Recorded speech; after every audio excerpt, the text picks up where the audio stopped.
베드로전서의 말씀은 계속해서 우리에게 고난에 관해서 말씀해주고 있습니다. 성경 전체를 보더라도 하나님께서 우리에게, 예수님께서 우리에게, 성도에게는 고난이 있다. 그러나 고난 후에 구원이 있다라는 말씀을 우리에게 계속해서 들려주십니다. 고난 없는 영광은 없고 고난 없는 구원은 없다라는 것을 우리는 기억해야 하는 것이죠. 예수 그리스도를 믿음으로 구원을 받지만 그 예수 그리스도와 동행하며 그리스도인의 삶을 살아가는데 수많은 어려움이 있을 것이다 라고 오늘 베드로 사도는 우리에게 말씀을 증거해 주고 있습니다. 우리 12절 말씀 다시 한번 같이 큰 소리로 읽겠습니다. 시작. 사랑하는 자들아, 너희를 연단하려고 오는 불시험을 이상한 일 당한 것 같이 이상히 여기지 말고. 아멘. 예수 그리스도를 믿는 자들에게 찾아오는 고난을 이상히 여기지 말라라고 말합니다. 사랑하는 자들아 라고 먼저 시작하죠. 우리를 사랑하시고 우리에게 힘이 되시고 우리에게 능력이 되실 주님께서 베드로 사도를 통해서 우리에게 말씀하시는 거죠. 너희가 연단을 받고 시험을 받고 고난을 당하는 것, 그러면서 오늘 불같은 시험을 당할 것이다 라고 말하고 있습니다. 초대교회 성도들이 예수 그리스도를 믿음으로 말미암아 불같은 시험을 당했습니다. 예수 그리스도 때문에 자신의 삶의 모든 터전을 잃기도 하고 목숨까지 내어 주어야 하는 엄청난 고난이 저들 앞에 있기도 했습니다. 그러면 오늘은 우리가 예수 그리스도 때문에 고난을 당하지 않습니까? 아닙니다. 그리스도를 믿는 자들에게도 얼마든지 고난은 지금도 찾아올 수 있다는 거죠. 나는 왜 이렇게 주님을 열심히 믿고 있는데 항상 이런 어려움이 찾아올까? 왜 나에겐 이런 질병이 찾아올까? 왜 나의 관계는 이렇게 어려움을 당할까? 왜 믿는 자의 자녀들이 잘 되지 않는 것일까? 왜 믿는 자의 사업이 이렇게 어려움을 당하는 것일까? 여러 가지 순간순간의 어려움과 고난이 우리에게 찾아올 수 있다라는 거죠. 그런데 12절 말씀을 다시 한번 돌아보시면 불같은 시험을 당할 때에 이상히 여기지 말아라 라고 말씀하고 있다는 것입니다. 찬송가에도 그런 가사가 있잖아요. 불같은 시험 당하나 겁내지 맙시다. 그 후에 뭘까요? 구주의 권능 크시니 이기고 남겠네. 우리가 불같은 시험을 당하지만 그것을 겁내지 않을 수 있는 비결은 구주의 권능이 그 고난보다, 그 시험보다, 어떠한 문제보다 크심을 믿으면 겁내지 않을 수 있다라고 성경이 우리에게 말씀해 주고 있는 것입니다. 성경에서 성경 인물 가운데 불같은 시험을 당한 수많은 사람들이 있습니다. 대표적인 인물은 직접 불의 시험을 받았던 다니엘의 세 친구. 예수 그리스도 아니죠. 하나님 한번 제대로 믿고자 자신의 신앙을 고백했는데 풀무불에 들어갈 수밖에 없는 상황이 놓여 있었습니다. 예수 그리스도를 온전히 증거하고자 하는 바울도 불같은 시험을 당했고요. 다윗도 모세도 어떤 사람도 요셉도 불같은 시험을 통과하지 않은 사람이 성경 인물 중에 단 한 사람도 없음을 우리는 기억해야 하는 것이죠. 어떠한 인생에도 어려움과 고난과 아픔이 없는 사람은 없다. 그러나 그 시험을 당할 때마다 구주의 권능이 크다는 것, 우리는 예수 그리스도가 우리와 함께 하신다는 것을 믿음으로 이기며 살아야 한다라고 주님께서는 우리에게 말씀하고 있습니다. 그러면서 오히려 이렇게 말씀하시죠. 13절 말씀 같이 읽어볼까요? 시작. 오히려 너희가 그리스도의 고난에 참여하는 것으로 즐거워하라. 이는 그의 영광을 나타나실 때에 너희로 즐거워하고 기뻐하게 하려 함이라. 아멘. 오히려예요. 너희에게 불같은 시험이 있을 때마다 그것을 이상히 여기는 것이 아니라 오히려 기뻐하고 즐거워하라는 것이죠. 왜냐하면 그 고난이 바로 그리스도가 당한 고난이기 때문인 거죠. 그 고난이 예수 그리스도 때문에 당하는 고난이라면, 너희가 그리스도인이기 때문에 당하는 고난이라면 기뻐하고 즐거워해라. 마지막 때에 너희에게 예수님께서 영광의 자리에 있으실 때에 너희도 똑같은 그 은혜와 기쁨과 감격이 너희에게 넘치게 될 것이기 때문에 지금의 고난을 기뻐하고 즐거워해라 라고 주님께서 우리에게 말씀하고 계십니다. 14절에 너희가 그리스도의 이름으로 치욕을 당하면 복 있는 자로다. 영광의 영 곧 하나님의 영이 너희 위에 계심이라. 그리스도의 이름으로 치욕을 당할 때에 예수 그리스도를 믿음으로 말미암아 고난을 당할 때에 오히려 즐거워하고 오히려 복된 자라고 말하고 있는 것은, 성경이 그렇게 말하고 있는 것은 그 예수 그리스도의 고난 가운데 주의 영이 우리와 함께 할 것이다 라고 말씀하고 있다는 거죠. 인생에 또한 우리 사람에게 가장 복된 것은 무엇이겠습니까? 하나님께서 우리와 함께 하시는 것이잖아요. 그런데 우리가 예수 그리스도의 이름으로 고난을 당할 때마다, 욕을 당할 때마다 주님께서는 우리와 함께 하시고 주의 영이 우리 위에 함께 하시겠다고 약속하셨으니 그것보다 축복된 삶은 없다라는 것이죠. 고난을 통해서 우리는 더욱더 성숙해질 수 있고, 고난을 통해서 우리는 더 깊어질 수 있다라고 성경은 계속해서 우리에게 말씀해 주고 있습니다.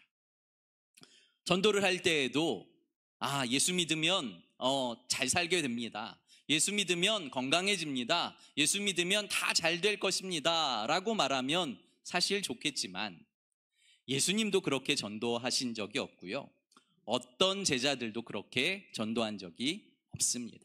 오히려 예수님 때문에 고난을 당할 수 있어, 예수 그리스도를 믿는 것 때문에 세상에서 어려움을 당할 수 있어. 그러나 죽음 이후의 삶, 영원한 삶이 우리에게 있으므로 그 고난을 당할 때마다 예수 그리스도께서 우리와 함께 하심으로 우리는 세상이 줄 수 없는 은혜와 평강을 누릴 수 있어 믿음으로 고백하시기를 예수 그리스도의 이름으로 축복합니다.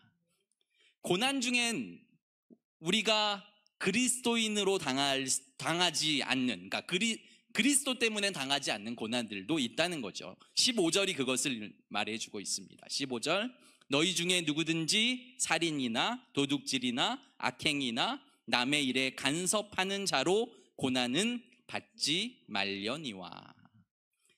자신의 잘못 때문에, 자신의 죄악 때문에 고난받는 것, 그것은 그리스도인이기 때문에 받는 고난과는 관계가 없다라는 것이죠. 그것은 하지 말려니와, 그 고난은 받지 말려니와. 16절 같이 읽어볼까요? 시작. 만일 그리스도인으로 고난을 받으면 부끄러워하지 말고 도리어 그 이름으로 하나님께 영광을 돌리라. 아멘. 예수 그리스도 때문에 고난을 받는다면 부끄러워하지 말라는 것이죠. 예수 그리스도의 이름을, 예수 그리스도를 믿는 것을, 예수 그리스도와 함께하는 것을 부끄러워하지 말고 그것으로 인하여서 오히려 하나님께 영광을 돌리는 기회로 삼아라 라고 주님께서 우리에게 말씀하고 있습니다. 고난을 받은 사람들 생각하면 요셉도 생각나고 욥도 생각납니다. 욥은 정말 하나님 보시기에도 온전한 사람이 바로 욥이었죠. 그런데 그의 인생에도 고난이 찾아옵니다. 그 고난 속에서 욥은 계속 하나님께 따지고 하나님을 원망하고 내 잘못이 무엇입니까 하고 오히려 따지는 모습들을 보이지만, 하나님은 그 모든 과정을 하나님과 함께하는 기도의 과정으로, 신앙의 과정으로 받아들여 주십니다. 그리고 하나님은 그 고난의 순간에 욥을 만나시고 욥은 다시 그 고난의 순간에 만난 하나님을 진짜 하나님으로 받아들이게 되는 것이죠. 그래서 예전에는 내가 귀로 들었지만 이제는 내가 눈으로 주님을 바라봅니다 라고 고백할 정도로 하나님, 욥도 고난을 통해서 하나님을 더욱더 깊이 만나고 깊이 체험하고 깊이 경험했다라는 것을 우리는 기억해야 합니다. 사랑하는 성도 여러분, 우리의 삶 가운데 어려움과 고난이 없길 축복합니다. 그러나 고난을 당할 수 있다는 것, 성도가 고난을 당할 때에 갖는 자세는 내가 고난을 당하고 싶진 않지만 내 삶에 고난이 찾아왔다면 나는 믿음으로 이기리라. 이 고난을 내 믿음의 성숙으로 삼겠다. 내가 이 고난을 통해서 하나님을 더욱더 깊이 알아가고 하나님과 더욱더 깊이 교제하겠다라는 결단의 시간으로 삼으시길 예수 그리스도의 이름으로 축복합니다. 그러면서 17절, 18절 이렇게 말씀합니다. 하나님의 집에서 심판을 시작할 때가 되었나니 만일 우리가 먼저 하면 하나님의 복음을 순종하지 아니하는 자들은 그 마지막은 어떠하며 또 의인이 겨우 구원을 받으면 경건하지 아니한 자와 죄인은 어디에 서리요. 심판에 시작할 때가 되었다라는 거죠. 마지막 때는 고난의 때고 이 말세의 때는 믿는 자들이 세상에서 예수 그리스도 때문에 고난을 당하는 것, 예수 그리스도를 잘 믿으려고 힘쓰고 애쓸수록 우리 안에 세상에서 고난과 아픔이 있는 것은 너무나 당연한 일이다라고 성경이 우리에게 말씀해 주고 있습니다. 마지막 말세, 우리의 삶의 고난의 때에 마지막 어떻게 해야 하는지 19절 말씀 마지막으로 함께 읽겠습니다. 시작. 그러므로 하나님의 뜻대로 고난을 받는 자들은 또한 선을 행하는 가운데에 그 영혼을 미쁘신 창조주께 의탁할지어다. 아멘. 이게 정답인 거죠. 그러므로 고난을 받을 때마다 너의 영혼을 미쁘신 하나님께 의탁해라 라고 말씀하는 거죠. 미쁘신 하나님께서, 선하신 하나님께서 그 고난을 이유 없이 주시지 않았다라는 것이죠. 이 고난을 통해서 우리를 완전히 망하게 하시지 않을 것이라는 믿음을 가지고 이 고난의 때에 미쁘신 하나님께 나아가고 하나님을 의지하고 하나님을 소망함으로 말미암아 이 고난의 때를 지나서 정금 같게 나오게 하실, 그리고 나를 더 영화롭게 하실, 나를 더 주님과 가깝게 하실 주님을 기대하며 소망하며 나의 영혼을 주님께 맡겨라 라고 말씀하시는 주님의 말씀을 마음에 깊이 새기시기를 예수 그리스도의 이름으로 축복합니다. 영혼을 미쁘신 창조주께 의탁할지어다. 온 세상 만물을 창조하신 분, 우리의 영혼을 창조하신 분, 우리의 상황과 환경을 그 누구보다 가장 잘 아시는 분께 나의 모든 고난과 고통과 염려와 근심을 의탁할 때에 주님은 들으시고 주님은 응답하시고 주님은 일하시고 주님께서 나의 필요를 채워주신다는 것을 믿으시고, 주님, 나에게 고난이 없었으면 좋겠습니다. 우리의 자녀에게도 주님 고난이 없었으면 좋겠습니다. 그러나 고난을 당해야 한다면 그 고난 가운데 주님을 바라보게 하시고 십자가를 바라보게 하시고 고난을 통해서 나를 성장시키시는 주님을 체험하고 경험하게 해주십시오. 이 사순절 기간 주님께서 고난의 대표 주자시잖아요. 이 땅에 오셔서 고난으로 주님께서 구원을 완성시키신 분, 고난으로 하나님께 영광을 돌리신 분, 고난으로 구원을 완성하신 분, 우리는 그분을 따르기로 작정한 제자들이고 자녀들이고 하나님의 나라 백성임을 기억하시고, 이 사탄의 공중권세 잡은 이 세상에서 이 세상과 버타며 이 세상의 성공에 안주하며 살아가는 것이 아니라 하나님 앞에 예수 그리스도와 동행하며 주님과 함께 살아가시는, 그리하여 어떤 어려움과 고난도 여러분들에게 아주 넘어지는 일이 아니라 더 큰 은혜, 더 큰 영광, 그리고 더 큰 축복의 기회들이 되시기를 살아계신 예수님 이름으로 간절히 축복합니다. 기도드리겠습니다. 거룩하고 존귀하신 아버지 하나님, 고난의 때에 우리가 해야 할 일은 우리의 영혼을 창조주 하나님께 의탁하는 일입니다.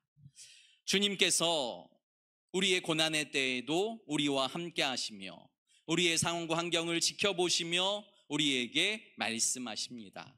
고난의 때에 우리가 더욱더 주님을 바라보게 하시고 주님을 소망하게 하시고 깨어 기도하게 하시고 그 고난의 길을 십자가 지고 함께 걸어갈 수 있도록 축복하여 주셔서 고난이 우리에게 보이는 것이 아니라 고난 너머에 계시는 주님의 축복, 주님의 은혜, 주님의 구원의 약속이 우리 안에 더 크게 보일 수 있도록 축복하여 주시옵소서. 사랑 많으신 예수님 이름으로 감사하며 기도드립니다.